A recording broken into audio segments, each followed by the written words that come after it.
நாட்டுக்கு நிவாரண பணம் அனுப்புவதாக இருந்தால் அல்முசைன் எக்ஸ்சேஞ்ச் மூலம் உங்களால் அனுப்பிக்கொள்ள முடியும். ஒட்டுமொத்தமாகவே எந்த ஒரு கட்டணமும் வரவிடாமல் ஃப்ரீயாகவே உங்களுக்கு உங்களுடைய நன்கொடை பணத்தை கமிஷன் இல்லாமல் அனுப்ப முடியும். அதே போல் இலங்கை தூதரகம் எதிர்வரும் 10ஆம் தேதி வரைக்கும் டொனேஷன் பொருட்களை சேகரிக்கிறாங்க. நீங்களும் உங்களுக்கான பொருட்கள் உங்களிடம் இருக்கக்கூடிய எந்த ஒரு பொருட்களாக இருந்தாலும் டொனேஷனாக நீங்களும் டொனேட் பண்ண முடியும் இலங்கை தூதரகத்தில் டிசம்பர் 10ஆம் தேதிக்கு முதல். அதே மாதிரி ரொம்பவே நன்றி ஒரு தாய் மக்கள் உதவும் கரங்கள் ஜெனட் மேரி அம்மா மற்றும் ஷிபா அவர்களுக்கும் தங்களுடைய பங்களிப்பு இலங்கை தூதரகத்தினூடாக செஞ்சிருந்தாங்க. அதே போல் எவர் கிரீன் ஸ்போர்ட்ஸ் கிளப் உங்களுக்குமே எங்களுடைய மனமார்ந்த நன்றிகள். தொடர்ந்தும் பாதிக்கப்பட்ட மக்களுக்கு எந்த ஒரு பாரபட்சமும் இன்றி உங்களுடைய சேவைகளை செஞ்சுட்டு போகிறீங்க. உண்மையிலேயே தொடர்ந்தும் இந்த சேவைகள் தொடரணும். பல மக்களுக்கும் உங்களுடைய உதவிகள் கிடைக்கணும். எவர் கிரீன் ஸ்போர்ட்ஸ் கிளப் டீம் அனைவருக்குமே எங்களுடைய மனமார்ந்த நன்றிகளையும் வாழ்த்துக்களையும் இந்த நேரத்தில் தெரிவித்துக் கொள்கின்றோம். சிஸ்டர் சொல்லுங்கம்மா, உங்களோட ஏரியா லொக்கேஷனை சொல்லுங்கம்மா. எந்த ஏரியான்னு நாட்டில்?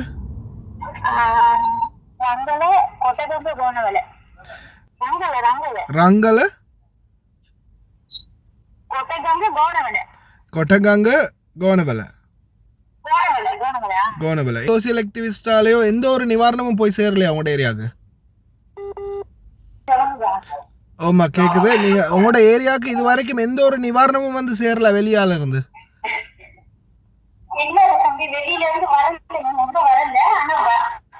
சில நேரம் எங்கேயா இருந்து கொண்டுட்டு வந்திருக்காங்க. கொண்டுட்டு வந்திருக்குன்னா அந்த ஸ்கூல்ல தங்கி இருக்கவங்களுக்கு மட்டும்தான் இருக்காங்க, வேற யாருக்கும் கொடுக்கறது இல்லை. அதாவது ஊருக்குள்ள இருக்கிறவங்க இப்போதைக்கு வரைக்கும் வீடுகள்ல ஊருக்குள்ள இருக்கிறவங்களுக்கு எதுவும் இல்லை. இல்ல இல்ல, வீட்டுல இருக்கவங்களுக்கு ஒண்ணுமே கிடைக்கல. ஆனா வெளியில போயிட்டு இருக்கிறவங்களுக்கு அந்த ஸ்கூல்ல தங்கி இருக்கவங்களுக்கு மட்டும்தான் கிடைக்குது. இதுதான் தற்போதைய நிலைமை. வீடுகளில் தங்கி இருக்கிறோம். ஓகே சிஸ்டர், நான் வீடியோ ரெக்கார்டிங்கில் தான் எடுத்தேன், நான் எடுக்கிறேன் இன்ஷால்லா உங்களுக்கு. வீடுகளில் தங்கி இருக்கிறவங்களுடைய நிலைமை இதுதான். வீடுகளுக்குள்ளே இருக்கிறவங்களுக்கு எதுவுமே கிடைக்குது இல்லை. அஸ்ஸலாமு அலைக்கும் வரஹ்மத்துல்லாஹி வபரகாத்துஹு. அன்பா அந்த அனைத்து உறவுகளுக்கும் இனிய மதிய வணக்கம். இப்போதைக்கு வரைக்கும் இலங்கையில் பல பகுதிகள்லையும் நிறைய உதவிகள் கிடைக்குது. ஆனாலும் ஒரு சில பகுதிகளில் இன்னமும் எந்த ஒரு நிவாரண பொதிகளும், அதாவது குறிப்பாக நுவரெலியாவாக இருக்கட்டும், பதுல்லையாக இருக்கட்டும், அதே போல் கேண்டியாக இருக்கட்டும், இந்த மெயினான நகரங்களில் சில கிராமப்புறங்கள் மற்றும் எஸ்டேட் பகுதிகள், வீட்டு திட்ட பகுதிகள், நுவரெலியா பக்கம் இந்த மாதிரி எஸ்டேட் பக்கம் கூடுதலாக தோட்ட தொழிலாளர்கள் அதிகமாக இருக்கக்கூடிய பகுதிகள். அதாவது அதில் பார்த்திங்கன்னா ஒவ்வொரு இடங்கள்லையும் லைன் வீடுகள் கொஞ்சம் கொஞ்சமாக ஒவ்வொரு பகுதிகள்லையும் மக்கள் குடியிருப்புகள் இருக்கக்கூடிய பகுதிகள். ஒரு சில பகுதிகளில் பார்த்திங்கன்னா வெள்ளம் மண் சரிவு ஏற்பட்டு சில பாதிப்புகள் ஏற்பட்டு சில மக்கள் வெக்கேட் ஆகினாங்க, சில இடங்களில் தங்கி இருக்கிறாங்க.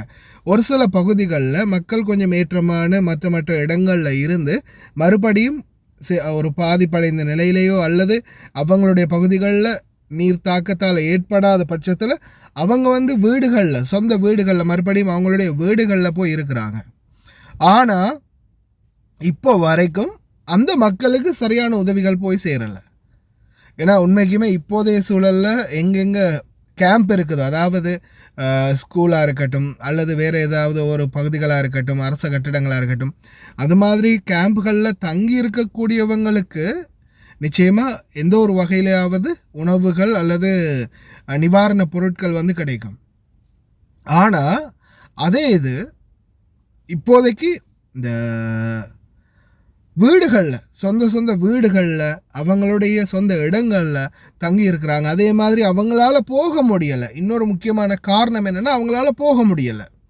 பாலம் உடைஞ்சிருக்குது, வீதிகள் உடைஞ்சிருக்குது, வீதிகளே இல்லை. அந்தந்த இடங்களுக்கு நிவாரணம் கொடுக்கக்கூடிய இடங்களோ அல்லது ஸ்கூல்களோ இல்லை வேறு ஏதாவது ஒரு இடத்துக்கோ போகிறதுக்கூடிய வாய்ப்பும் அவங்களுக்கு இல்லை. அப்படியான சிச்சுவேஷனில் சில மக்கள் தவிச்சுக்கிட்டு இருக்கிறாங்க. அதனால் முடிஞ்ச வரைக்கும் இந்த சோஷியல் ஆக்டிவிஸ்ட்ஸ், நாட்டில் உதவி பண்ணக்கூடியவங்க சில கிராமப்புறங்கள் பகுதிகள், அதே போல் மலையக மக்கள் இருக்கக்கூடிய ஒரு சில எஸ்டேட் பகுதிகள்லையும் தயவு செய்து கொஞ்சம் நோட்டமிட்டு பாருங்கள். வீடு குடியிருப்புகளில் தங்கி இருக்கக்கூடியவங்க அவங்களுடைய நிலைமை என்ன, லைன் வீடுகள் இருக்குது, இந்த மாதிரி வீடுகளில் தங்கி இருக்கக்கூடியவங்களுடைய நிலைமை. எனக்கு இந்த வீடியோ ஒன்று போட்டிருந்தாங்க.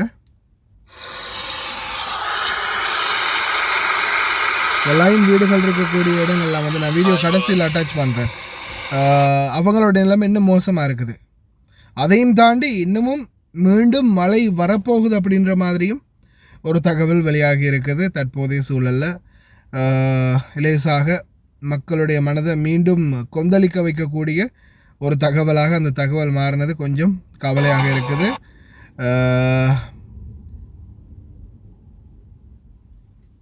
මෙන්න ඇඟ හිරි වැටෙන ප්‍රවෘත්තිය හෙට සිට යළිත් වැස්ස ඉදිරි දින කිහිපයේදී දිවයින හරහා ඊශාන දිග මෝසම් තත්ත්වයේ ක්‍රමයෙන් ස්ථාපිත වෙතයි අපේක්ෂා කරන බව තමයි කාලගුණ විද්‍යා දෙපාර්තමේන්තුව ප්‍රකාශ කරන බව මේ වාර්තාවේම. நாளையிலிருந்து மறுபடியும் மழை ஆரம்பமாகுது. ஒரு சில பகுதிகளில் கனமழை மற்றும் இடி மின்னலுடன் கூடிய மழை பெய்யக்கூடும் அப்படின்னு தெரிவிச்சிருக்கிறாங்க. இந்த மாதிரியான சூழலில் மறுபடியும் மழை பெய்கிறதுன்றது இறைவன் தான் பாதுகாக்கணும் நாட்டு மக்களை. அதே மாதிரி இந்த நிவாரண பொருட்கள் கொண்டு போகக்கூடியவங்களுக்கு நடக்கக்கூடிய அசௌகரியங்கள் உண்மையிலேயே மிகவும் வேதனையாக இருக்குது. இந்த அரசியல் கட்சிகள்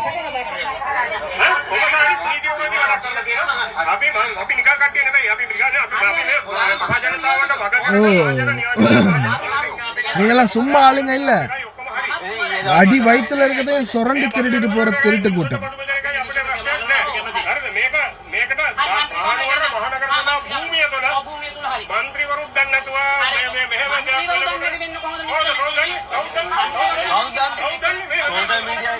அதாவது சோசியல் மீடியாவில் இருக்கிறவங்க வந்து இந்த மாதிரி சாப்பாடுகளை வந்து பகிர்றது, இந்த சாமான்களை ஒன்று சேர்க்கறது, மக்கள்கிட்ட கொண்டு போய் கொடுக்கறது, அதெல்லாம் மந்திரிகளுக்கு தெரியணுமா?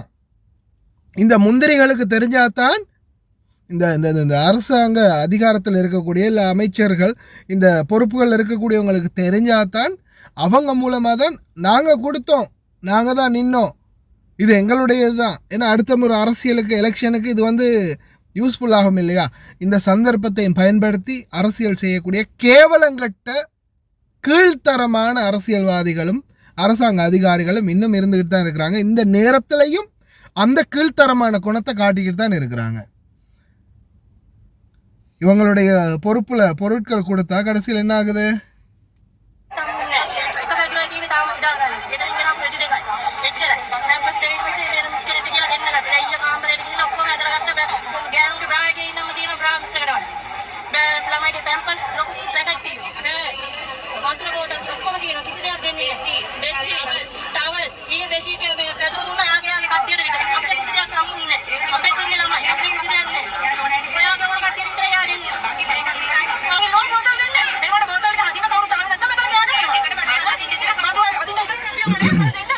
இது வந்து ஜிஎஸ் நோன், அதாவது கிராம சேவை அதிகாரி வந்து பார்த்தீங்கன்னா பொருட்களை இழுக்கிறதுக்கு கூப்பிட்றாங்களாம். பொருட்கள் வந்துருக்கு, நிவாரண பொருட்கள் வாங்க உள்ளே இறக்குங்க. எல்லாமே இறக்கினதுக்கு பிறகு எல்லா பொருட்களையும் வச்ச பிறகு அவங்களுக்கு தெரிஞ்சு அவங்களுக்கு அந்த முக்கியமான ஆட்களுக்கு மட்டும்தான் பொருட்கள் கொடுக்குறாங்களாம். பெண்கள் அவங்களுக்கு தேவையான அத்தியாவசிய பொருட்கள் முதற்கொண்டு குழந்தைகளுக்கான பால் முதல் கொண்டு எல்லா விடயங்கள்லையும் உள்ளே இருந்தும் எல்லா விடயங்களும் உள்ளே இருக்குது, எல்லா பொருட்களும் இருக்குது. ஆனால் எதுவுமே இந்த அப்பாவி மக்களே கிடைக்குது இல்லை, பாதிக்கப்பட்ட மக்களே கிடைக்குது இல்லை. அந்த ஜிஎஸ் நோனா வந்து யார் யாருக்கு கொடுக்கணும்னு அப்படி நோட்டம் விட்டு பார்த்து தான் விரல் விட்டு எண்ணி தான் கொடுக்குறாங்களாம்.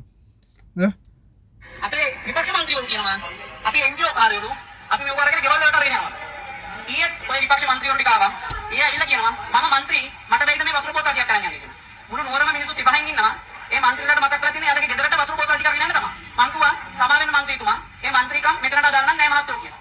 ඒකත් එක්ක දැන් අද ඔක්කොම විපක්ෂ ටික එකතු කරගෙන අද මෙතෙන්ට ඇවිල්ලා අපිට යන්නලු. ඒ අයියේ විපක්ෂ මන්ත්‍රී කාමරයට මේක ලොකු පාදාවක්. ඔයාලට මීටින් එකක් තියාගන්න බැහැ. මෙච්චර මේ මිනිස්සුන්ට ප්‍රශ්න දෙන්න උන්ට ඕනේ මීටින් කියන්නේ.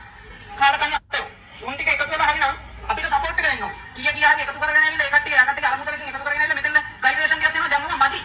ඇයි ඉන්නම ரெடி. தேவைப்பாடு அதிகமாக இருக்குது, ஆனால் இருக்கிறது குறைவாக தான் இருக்குது. அப்படி இருக்கும்போது இந்த அமைச்சர் ஒருத்தன் வந்து எங்களுக்கு வீட்டுக்கு கொஞ்சம் தண்ணி தர முடியாதா, எனக்கு கொஞ்சம் தண்ணி பாட்டில்ஸ் தர முடியாதா அப்படின்னு கேட்டிருக்கான். அதுக்கப்புறமா இல்லை இப்போதைக்கு இது மக்களுக்கு கொடுக்கறதுக்கே போதாமல் இருக்குது அப்படின்னு சொல்லும்போது அதுக்கு பிறகு என்ன ஆகுது, ஆளுங்களை கூட்டிகிட்டு வந்து சண்டித்தனம் காட்டி இல்லை இந்த இடத்துல இருந்து உடனே வெளியேறணும், இந்த இடம் நீங்களாம் என்ஜிஓ காரனுங்க, நீங்கள் அவனுங்க இவனுங்க உடனே வெளியேறுங்க எல்லாரும் அப்படின்னு சொல்லி இவங்களை வெளியேற்றத்தில் குறியாக இருக்கிறானுங்க. கேவலங்கட்ட பொழப்புடா இதெல்லாம் அவங்களுக்கு. உண்மையிலே இந்த பொழப்புக்கு வேறு ஏதாவது செய்யலாம், இந்த தொழிலையும் விட்டுட்டு. இப்போதைக்கு வரைக்கும் பல பகுதிகளிலையும் சில வீடுகளில் இருக்கக்கூடிய மக்கள் இன்னமும் ரொம்ப மோசமான நிலைமையில் தான் முகம் கொடுத்துக்கிட்டு இருக்கிறாங்க. முடிந்தால் தயவு செய்து உங்களால் முடிந்த உதவிகளை செய்ய பாருங்கள். சோசியல் ஆக்டிவிட்டீஸ் கொஞ்சம் அந்த வீடுகளில் இருக்கக்கூடியவங்க, சில கிராமப்புறங்களில், அதே மாதிரி சில ஸ்டேட்டுகளில் இருக்கக்கூடிய மக்கள் இன்னமும் அவங்களுடைய இடத்திலே தான் இருக்கிறாங்க. அந்த மாதிரியான மக்களுக்கு இன்னும் எந்த ஒரு உதவியும் போய் சேரலை. அப்படியான மக்களையும் கொஞ்சம் தேடி பார்த்து அவங்களுக்கும் உதவிகளை செய்யுங்க அப்படின்றத இந்த நேரத்தில் கேட்டுக்கொள்கின்றேன். அதே மாதிரி முடிந்த வரைக்கும் பிரார்த்தனை பண்ணுங்கள். அடுத்த மழை வருது, எந்த மாதிரியான சூழல் உருவாக போகுதுன்னு தெரியலை. எல்லாம் வல்ல இறைவனே அனைவரையும் பாதுகாக்கட்டும்.